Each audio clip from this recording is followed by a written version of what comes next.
हजरत उमर रदी अल्लाह ताला अन्हु जा रहे थे ना, रात को पहरे पे खड़े थे, तो एक घर से एक खातून अपनी बेटी को कह रही थी दूध में पानी डाल लो। तो बेटी बोली अमीरुल मोमिनीन ने मना किया है। तो कहा अमीरुल मोमिनीन कब देख रहे हैं? तो बेटी बोली अमीरुल मोमिनीन नहीं देख रहे, उनका रब तो देख रहा है। हजरत उमर दरवाजे पे निशान लगाया तो आ गए। दिन के उजाले में फिर उस घर के दरवाजे पे गए और साहिब खाना से कहा कि अपनी बेटी का रिश्ता मेरे बेटे के लिए दे दो। अमीरुल मोमिनीन सवाली बन के खड़ा है उस घर में, कहा उस बेटी का रिश्ता मुझे दे दो। उनको और क्या चाहिए था? अमीरुल मोमिनीन के बेटे के लिए रिश्ता कबूल कर लिया गया। फिर अल्लाह ताला जल्ला शानहू उनको एक बेटी दी, उस बेटी से अल्लाह ने एक बेटा उन्हें दिया। उस बेटे का नाम हजरत उमर बिन अब्दुल अजीज है। तो जब माएँ अल्लाह से डरने वाली हों, तन्हाई में डरने वाली हों, तो फिर औलादें ऐसी होती। अपनी औलादों की तरबियत करो, जब बच्चे छोटे ही हों तो उनके तसव्वुर में ये बात अच्छी तरह से रासिख कर दो कि अल्लाह देख रहा है।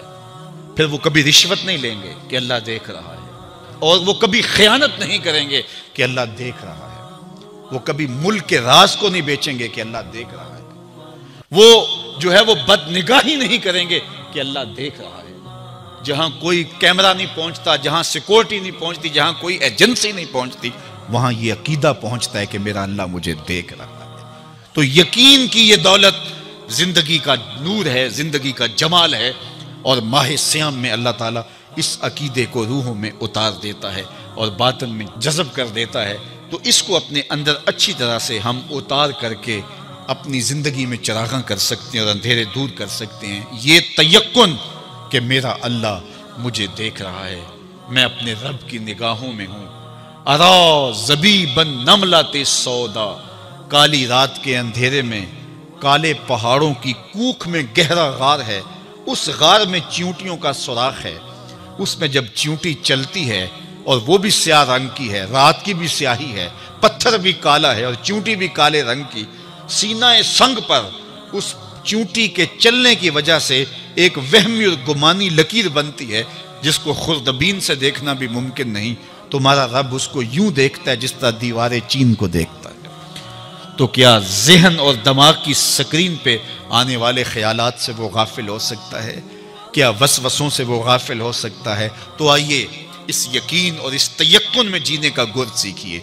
देखिए जिंदगी कितनी नूर अला नूर हो जाएगी कि मेरा अल्लाह मुझे देख रहा है, मेरा अल्लाह मुझे मुलाहजा कर रहा है, मैं उसकी नज़रों से, उसकी निगाहों से पोशीदा नहीं। तो ये अकीदा माह सियाम में हमें नसीब होता है।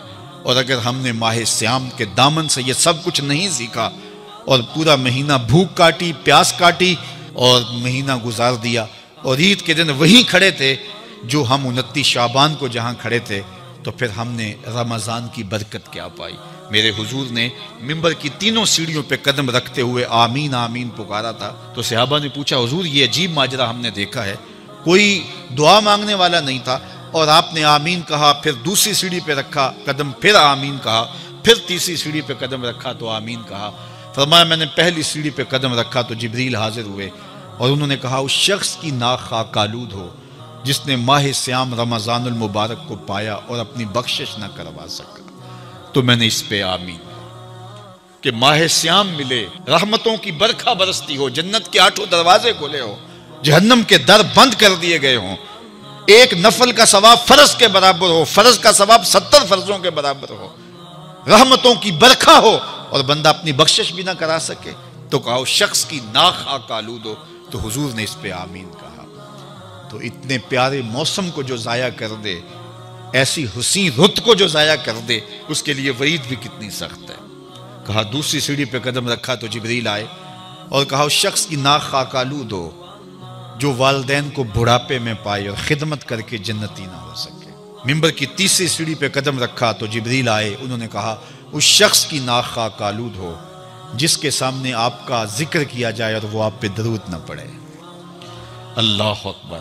रसूल रहमत का नाम आए तो दरूद व सलाम पेश करो, उनका जिक्र आए तो तुम्हारी रूहें भी दरूद पढ़ें, तुम्हारी जुबानें भी दरूद पढ़ें। अल्लाहुम्मा सल्ली अला सय्यिदना व मौलाना मुहम्मदिन मादनिल जूद वल करम। उनका जिक्र रूहों की ग़ज़ा है, उनका जिक्र दिल का करार है। तो उनके तज़किरे की खुशबू से अपने माहौल को मुअत्तर रखो।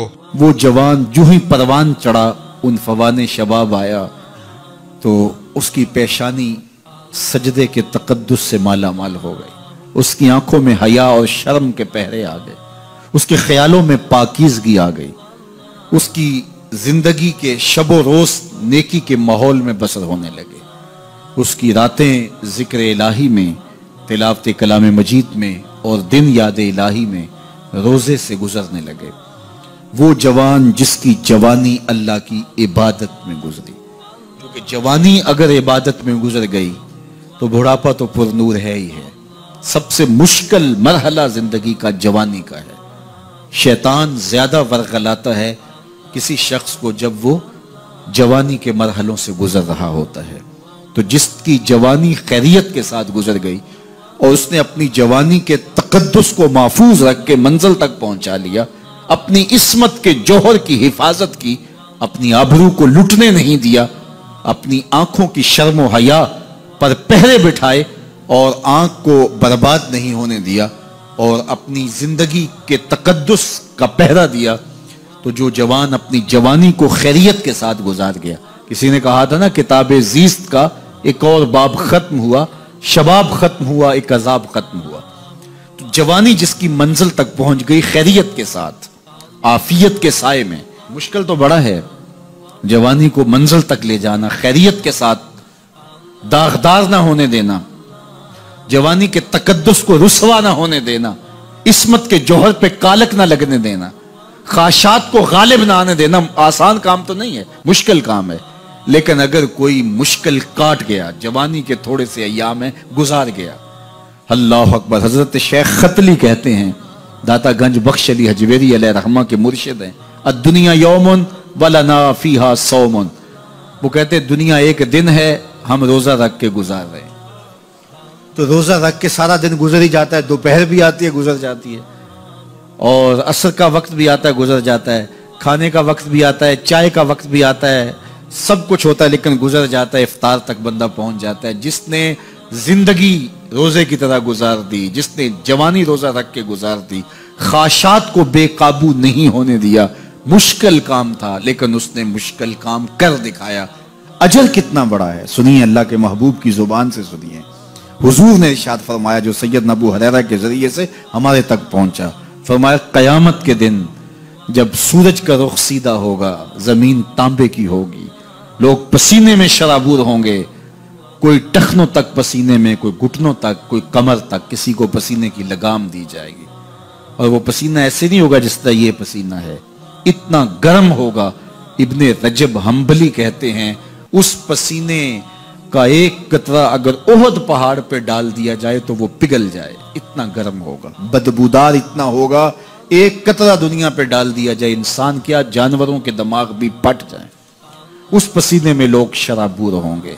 लेकिन जिसने अपनी जवानी को आफियत से गुजारा होगा, कल कयामत के दिन जब कोई साया नहीं होगा, अल्लाह उस जवान पर अपने अर्श का ठंडा साया अता फरमाए। वो शख्स जिसको किसी औरत ने दावते गुनाह दी और वो साहिब मनसब थी, साहिब जमाल थी, और उसने ये कह के ये ख्वाहिश, ये आरजू मुस्तरद कर दी, इन्नी खौफुल्लाह। इसी तरह कोई औरत है तो उसने अपने तकद्दुस की हिफाजत की, अपनी आबरू पे पहरा दिया और किसी पेशकश को ठुकरा दिया, तो फरमाया कयामत के दिन जब कोई साया नहीं होगा, अल्लाह उसे भी अपने अर्श का ठंडा साया देगा। कैसा सख्त दिन होगा, और वो किस एजाज में होगा, किस तकरीम में होगा। ये तो 4 दिन 10-20 साल हैं, और वो 50,000 साल का एक दिन।